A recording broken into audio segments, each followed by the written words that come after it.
Good morning, and welcome to the 12 Attitudes and Responsibilities of Mastery. My name is Michael Bailey, and today is Wednesday, the 31st of August, 2016.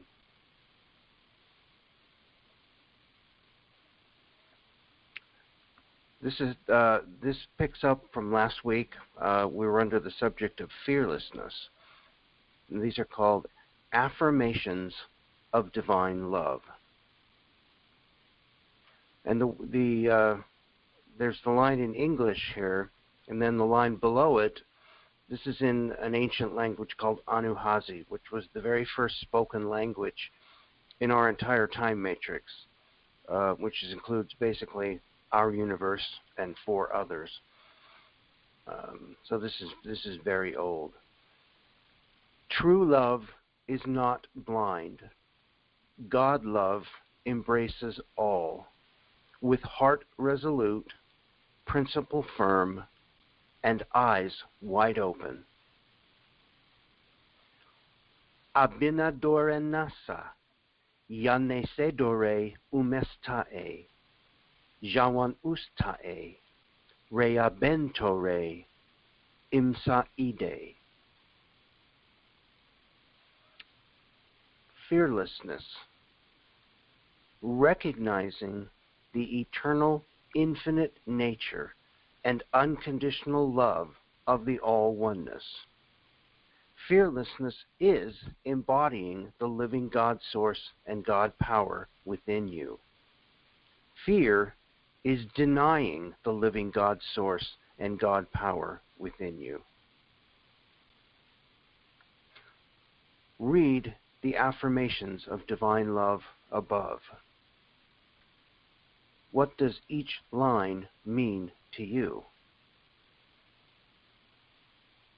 True love is not blind.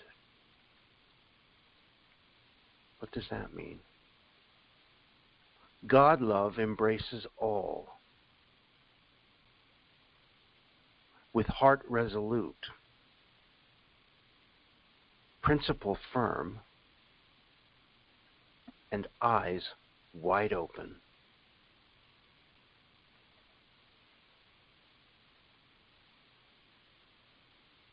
Some things you might want to say out loud to yourself.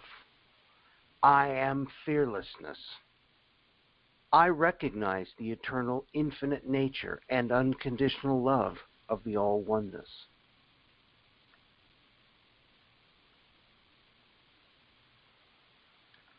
Engaged detachment. What is engaged detachment?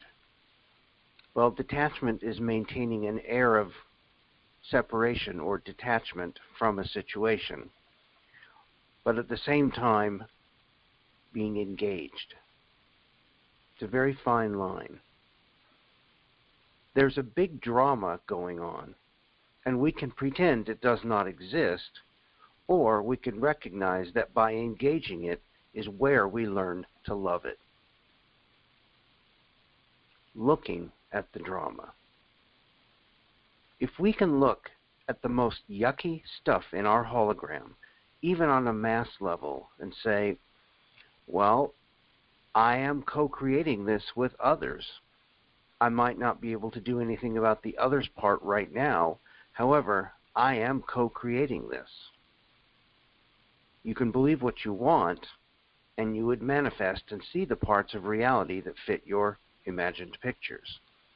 But that does not change the fact that there is an underlying reality that is the real reality beneath it all. This reality is within a greater context and structure of universal order and divine will. We cannot say to only believe good things and you will only have good things happen to you, because it is within a greater context and structure of universal order and divine will as well. If we are over on one side saying, I'm not going to go there, I'm not going to look at it, I'm not going to lower myself to that vibration or that level, the result is that vibration is going to get bigger and bigger and bigger and stronger, because no one is healing it. No one is loving it. No one is fixing it. When we turn our attention to the history and to the stuff we might not particularly want to know about right now, but we need to, we are putting our energy right into it, and we are bringing a higher frequency in to harmonize it and to heal it. That is how you change things, and that is what we are doing here. That is why it is important to see that a Christos or Christic being sees and allows both sides or any sides of a polarity drama, but gets engaged and dragged around by neither. This is where it becomes a state of engaged detachment. It understands itself as a position, almost like the Manu position, which is the still point, that allows the divine to flow through and raise whatever on either side of the polarity drama to its highest order. That is the healthiest way to look at a drama that could otherwise put you into fear. Knowing the solutions allow us the opportunity to stay out of fear. We have a choice. We have a choice to grow and put into the act joy, power, and love, and what we will get in return will be phenomenal. And some things to think about. How does a person get itself into the Manu position, which is the still point between the polarities, between the electrical and the magnetic? How would that feel? Take a breath and just, in your mind, bring in higher frequency into your body right now. Pure white light is a good one. Or pale silver is even better.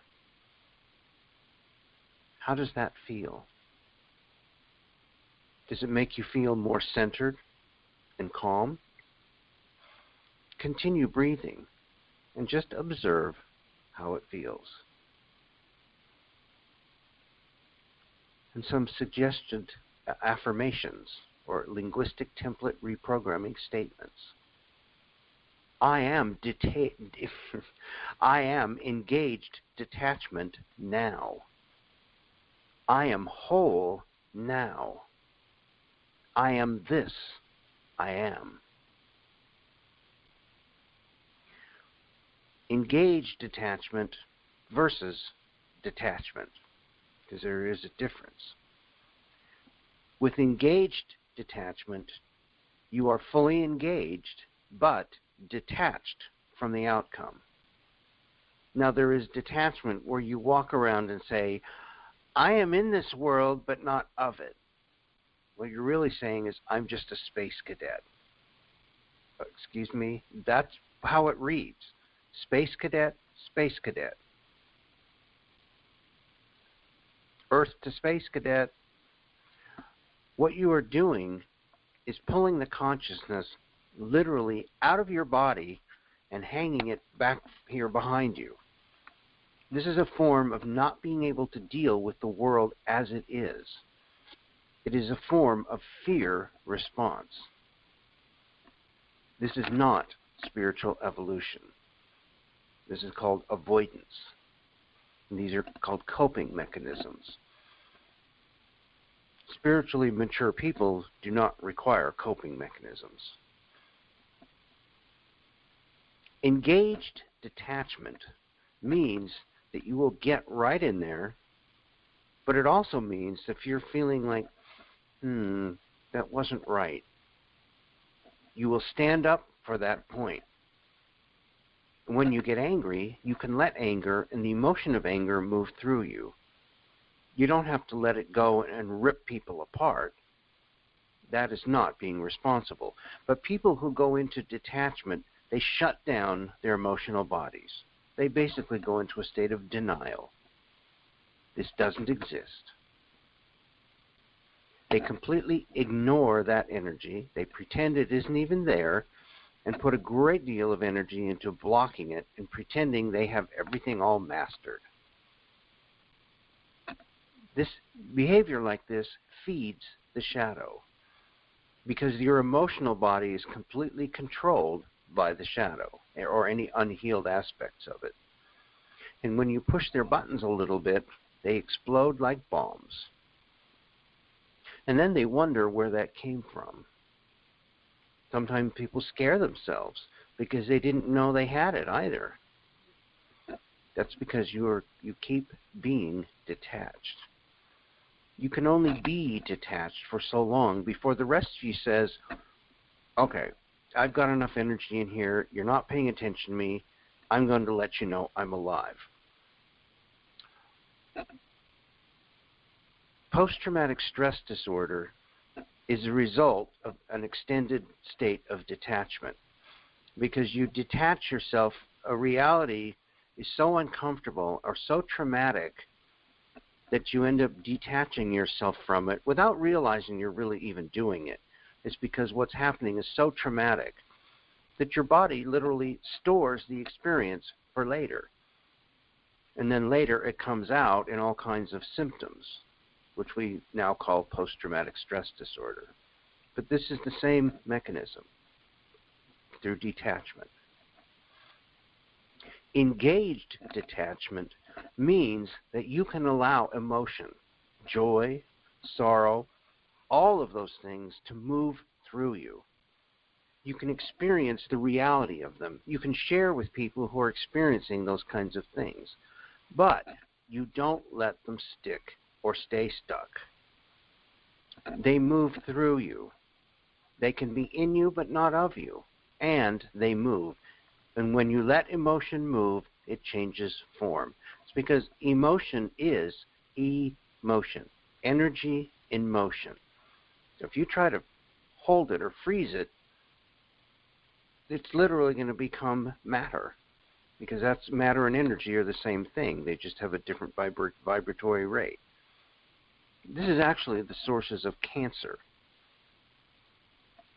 People would not blow up and get angry and throw things across the room and that kind of stuff if during the first 500 times that something disharmonic bugged them, they let it out and acknowledged it.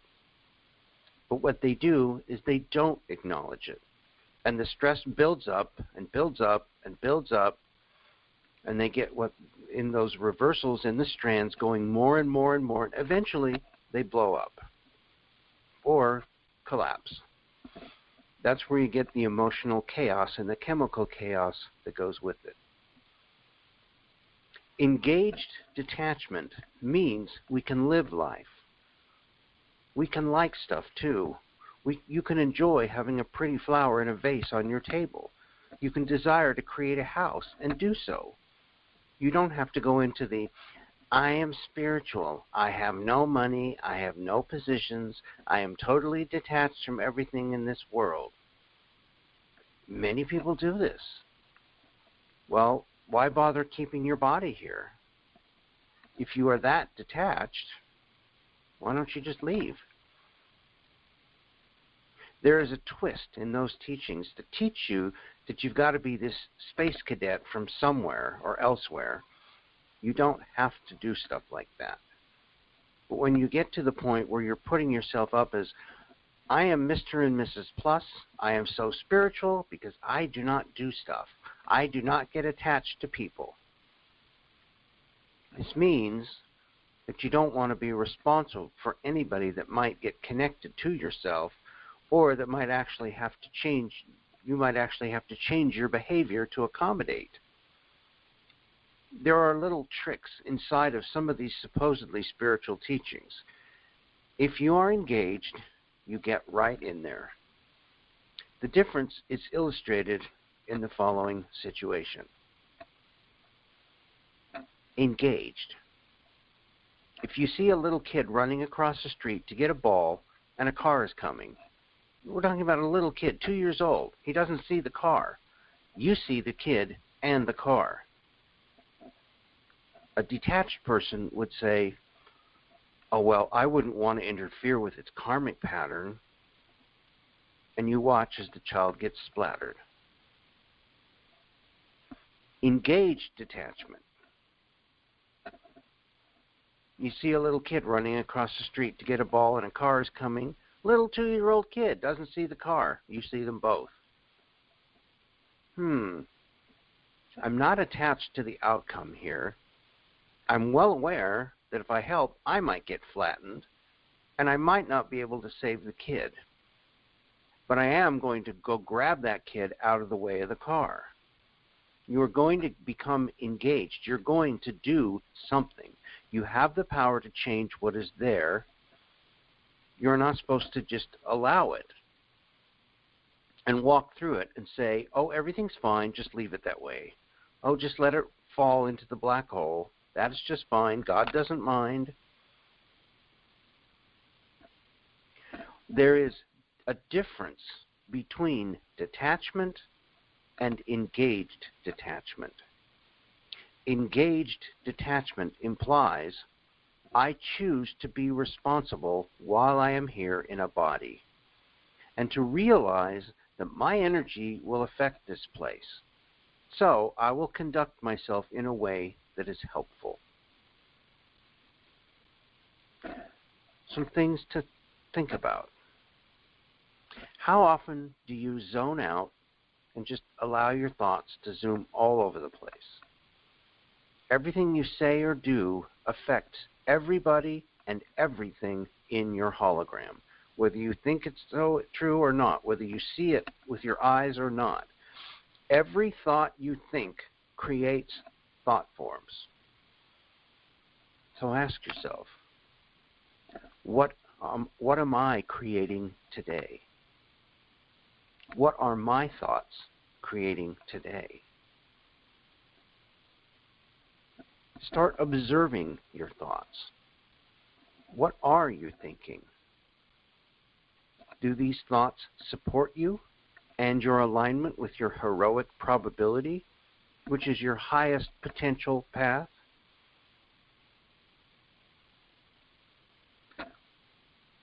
Some spoken aloud self-affirmations.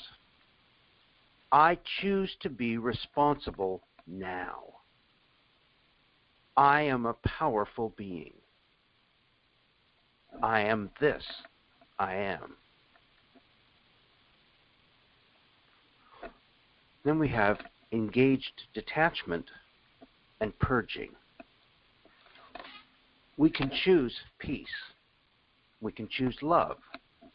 Even now, when we're in the process of purging what's called our Tauran body, which is a distorted part of our anatomy, do we need to know where all the emotional output is coming from? I don't think we do, because it's all what we call inorganics that have collected here for eons. Let it go. We can jump right in there with it as it all comes to the surface and play with it all. Or we can step back, watch it with detachment, and let it run its course. That too is a choice.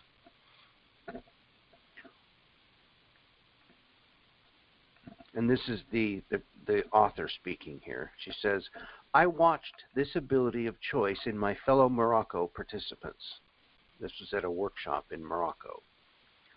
How most everyone dealt with their purging, which was at times very intense, with grace, dignity, and engaged detachment.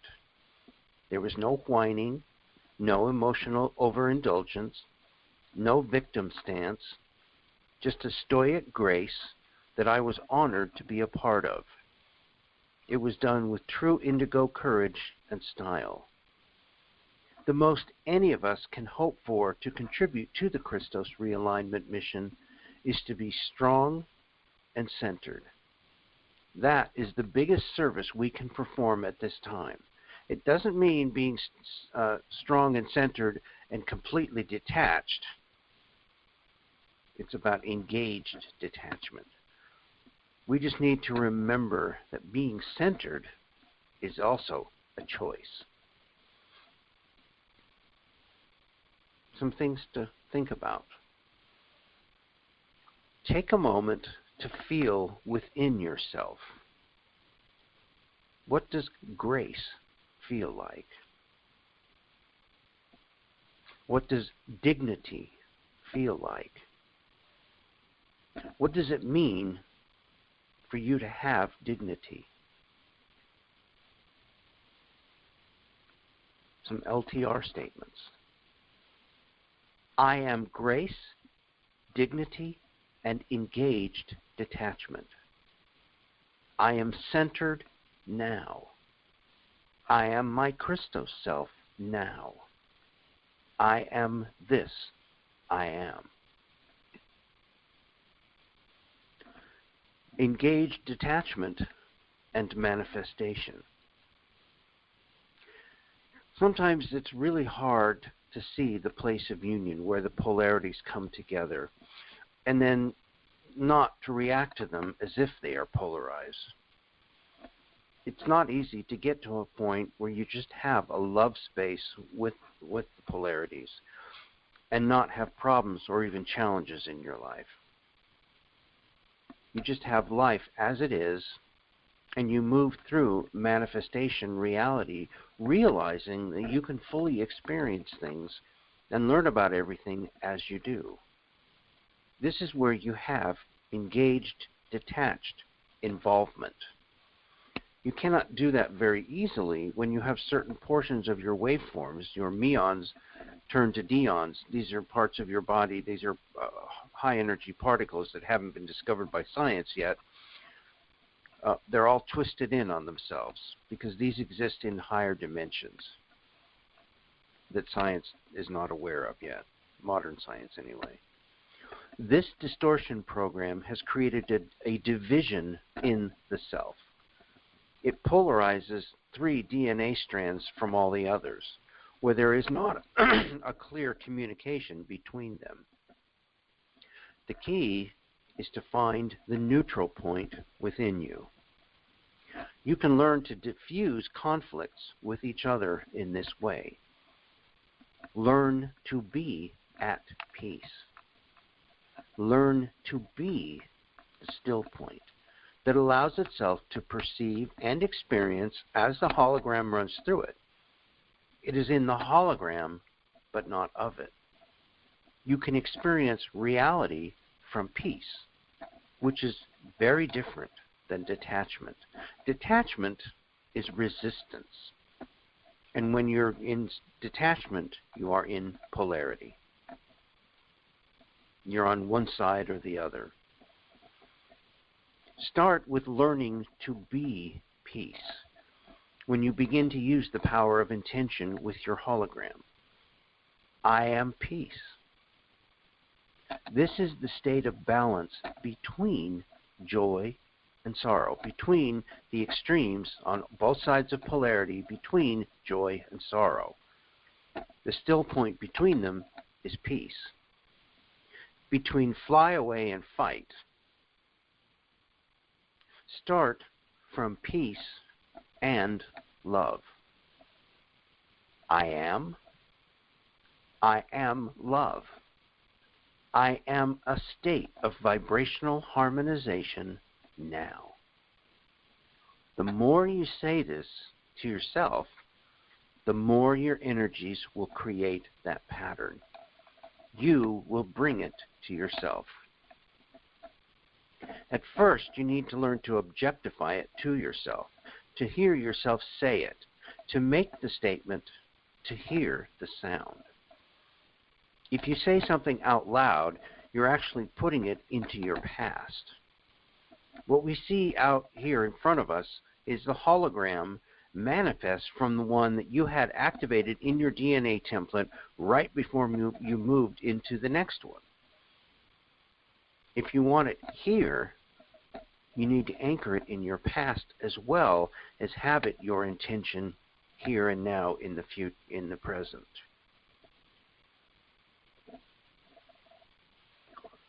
I am statements are very useful and very helpful. Start with I am peace and I am love.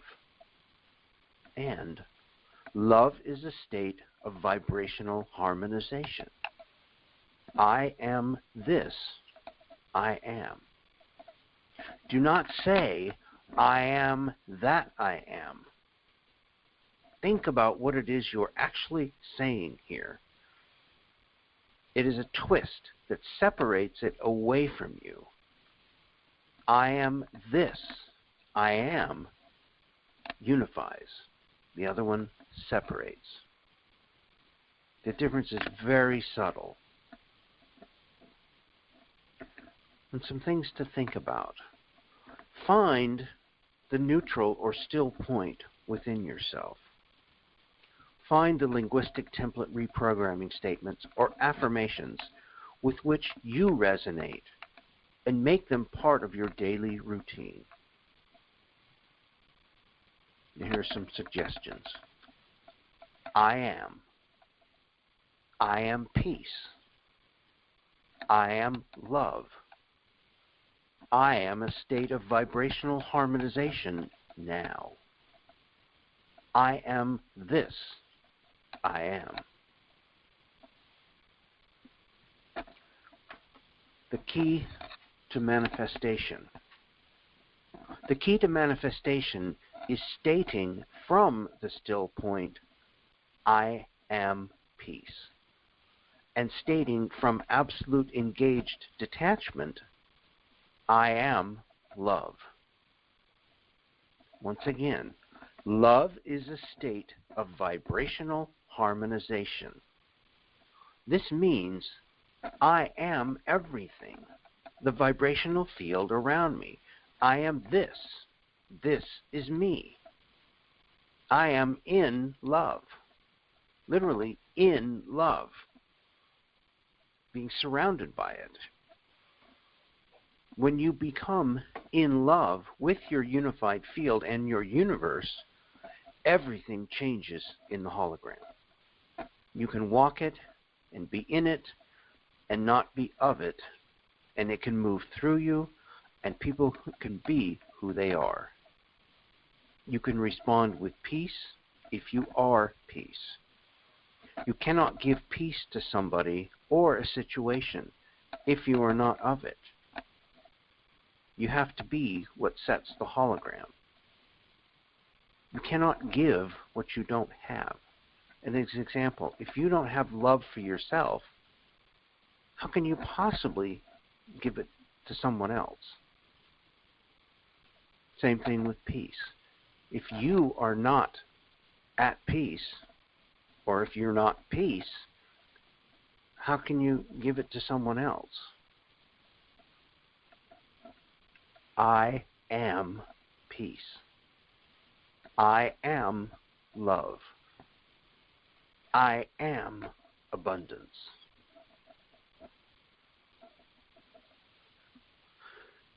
Some things to think about. Engaged detachment. Take a few moments to go inside yourself and find your still point. It's not something you're going to find with your eyes. You're going to probably feel it somewhere in your body. Once you find that point, and you'll know when you found it, just learn to trust yourself. State from that still point, I am peace, and feel the peace. Then from a state of absolute engaged detachment, say, I am love. I am engaged detachment. I permit the all-oneness to be without assigning critique, condemnation, or value judgment, because I understand the isness of, and I validate the all-oneness. I am peace. I am love.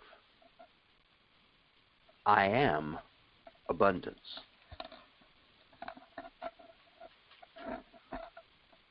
And all of that leads to joy.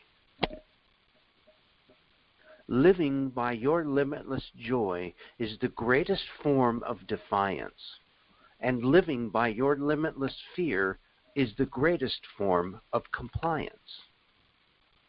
Point your rebellion in the right direction. Joy is choosing to be the embodied all oneness. That is where joy comes from.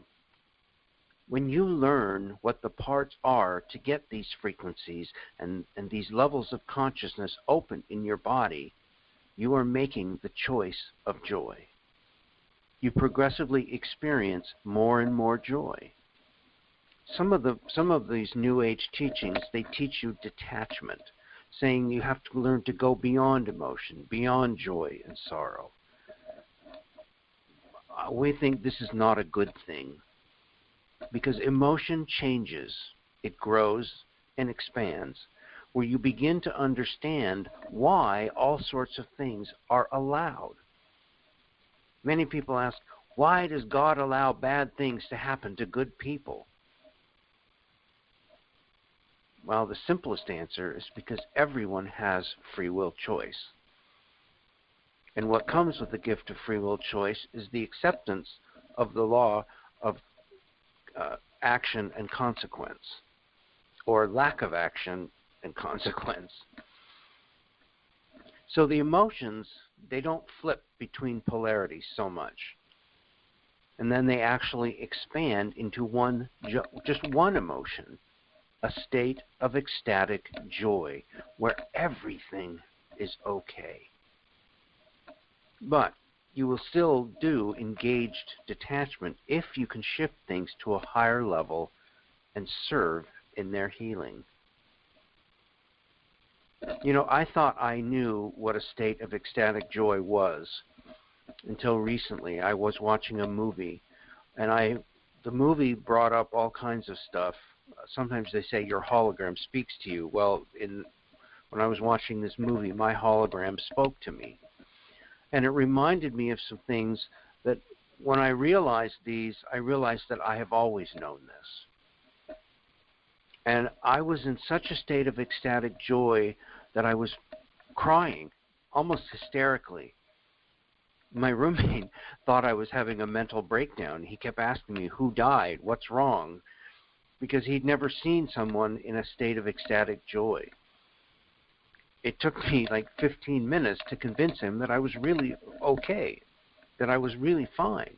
There was nothing wrong, that I was just experiencing such an intense state of ecstatic joy. This hologram was intended to be joyful.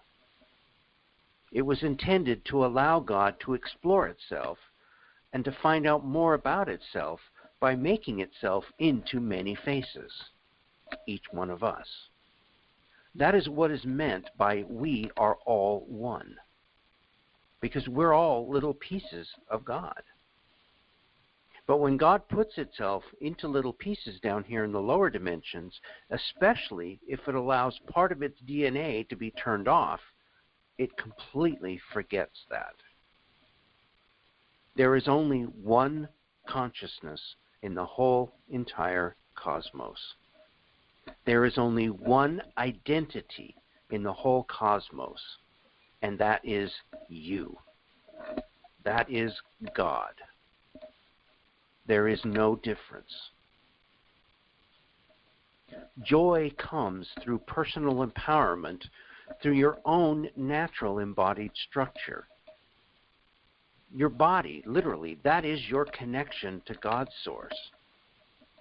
You can be strong in that whatever or wherever you are. Joy and sorrow and the law of allowance. The programs that we teach are about getting the whole system working together. And that means having guts or grit. That means facing the shadow, realizing and accepting that it is there. It means having enough guts to say, I am perfect just the way I am. And that is perfectly me, and that is good enough for right now. You don't need an idea of perfect that someone gave you, some impossibly high standard. Oh, that person can walk through walls, and I can't do that yet. But when I'm perfect, I will be able to do that. Maybe even if you are not perfect, you can learn how to do that. There are fallen angelics out there that can walk through walls. They don't need spaceships. There is a purpose in this, a way for God's source to explore itself in joy. Part of what God's source explores as well is sorrow.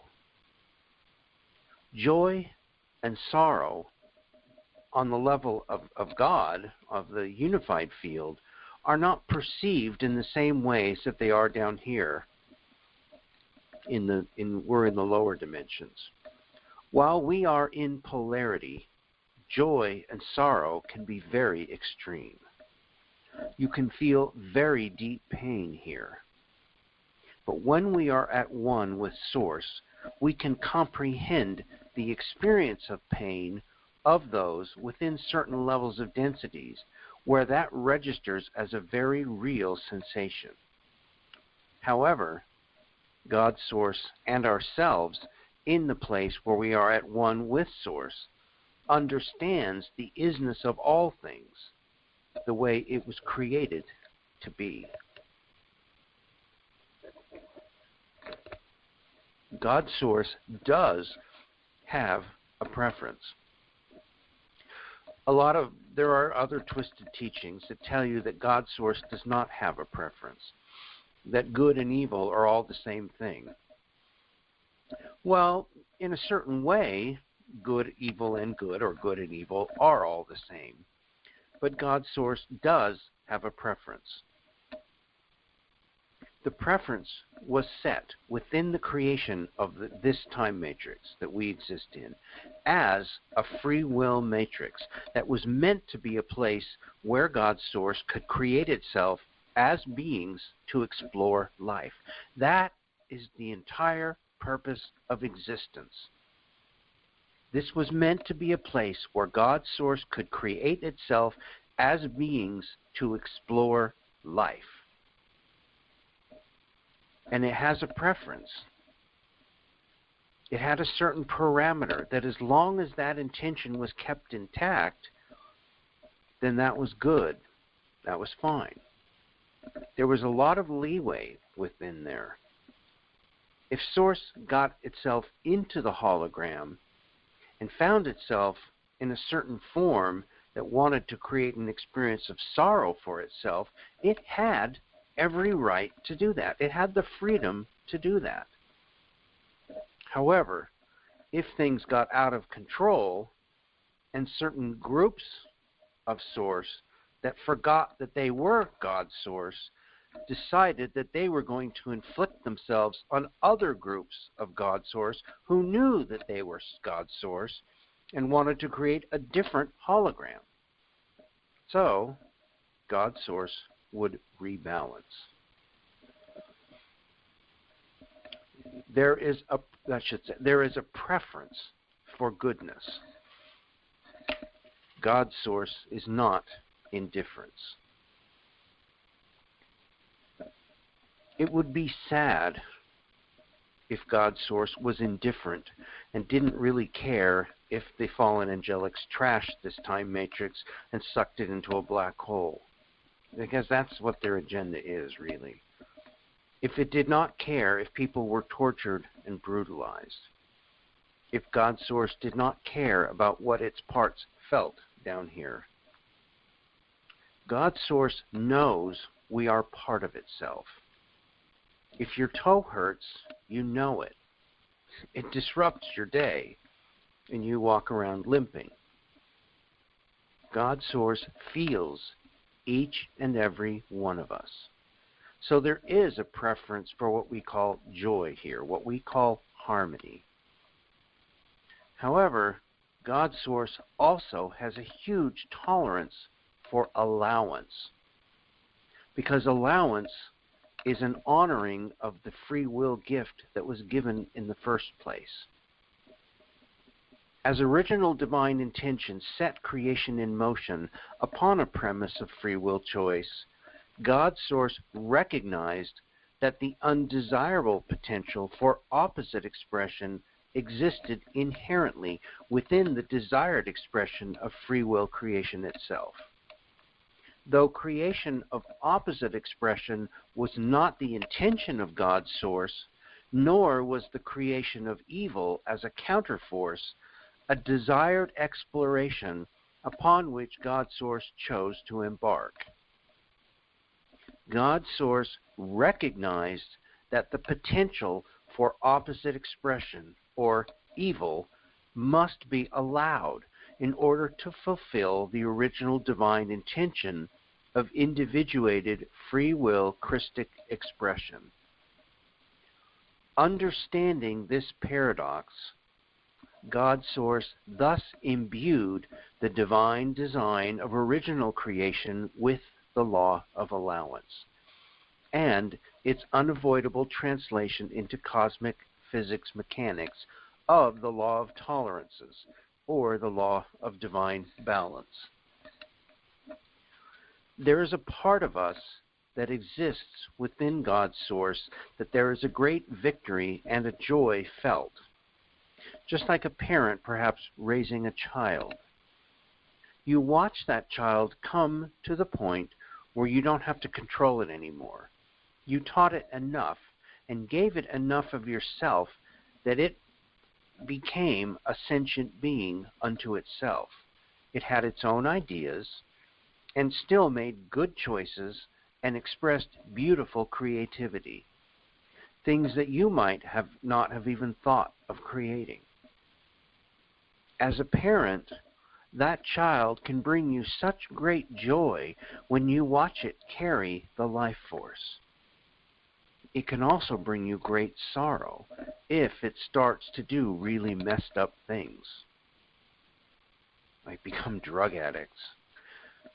God's source, the part of us that is God's source, or God, that is always at one there, relates to all of us, even fallen angelics, or what we might even call demons, as we might to our children, to ones who went forth from ourselves and are of ourselves. It can feel every little thing. Every little raindrop that falls, God feels. The part of us that is God feels every little raindrop that falls. Every tiny little ant that carries a huge piece of bread across what appears to be many, many miles for little ant legs. God feels every movement of that and experiences every cognition that the little ant is experiencing as it is carrying that bread. It also experiences everything that each molecule in that bread is experiencing while it is being carried. We are like molecules here, but we are a vivid sensory impression within the part of ourselves that we call God. There is a preference for joy. There is a path of joy and a path of sorrow to get home to God. Whichever one you take is your choice. That is why it's so important to honor free will choice. The path of sorrow is going home in a way that you do not remember that you have a gift. You do not remember or use the gift of creative expression that you were given. You use it to destroy instead. You use it to put yourself back into space dust. Space dust is holy and sacred. It just doesn't remember much. So you lose the joy of being able to go home and know it, of being able to be that child that learns and grows and evolves and learns all these wonderful things that it can bring back to source and say, whoa, look at this. I am so expanded now because look what we got. You take that away from source as well when you choose a path of de-evolution. In essence, you're denying God the experience of joy, which is its preference. But nonetheless, it's grateful to you for whatever experience you're choosing. The path of sorrow is the path of de-evolution for a being who does not use the primal life force currents in the correct way or abuses the privilege of having these to use to create with, because it has smaller, usually ego-based issues like, oh, I want this right now, and even if it causes harm elsewhere, I don't care. That kind of extreme in polarity happens when they become code convoluted and cannot hold D12 frequency anymore. Actually, we're now dealing with frequencies way beyond D12. That is a distortion of consciousness and implies a sickness in the first place. Basically, we're talking about a mental illness, very real mental illness, because Christic beings do not even think that way. They don't think about how much to hurt people. Christic beings think about helping people and working in cooperation with people. Polarity comes down to what these primal life force currents are. They are levels of conscious awareness that belong to each of us. We could not sustain our bodies here if we were not connected, at least originally, to all of these frequencies and what they are connected to as far as getting into complete expansion into Source. Excuse me. When you have fallen beings, they sever their connection at one of these levels. It is really easy to sever an electromagnetic connection when you think about it. Think about magnets. You put two positive electrical charges together and they push away from each other and break the link. They will not allow the arc of energy to continue. You need to put the positive and the negative poles together to allow a clear circuit to open up. The beings that do not have their divine blueprint because they cut themselves off created an artificial level of polarization here that turned what would be frequencies that should run negative, positive, electrical into either positive, positive or negative, negative, where they push away from each other. What they're talking about here is the difference between a Christic spiral and a Metatronic spiral. They broke the frequency pillar that comes down. The frequency pillar is always there, but they, meaning fallen angelics, are no longer plugged into it, so they become finite. Some things to think about. In your daily life, are you making a choice for joy?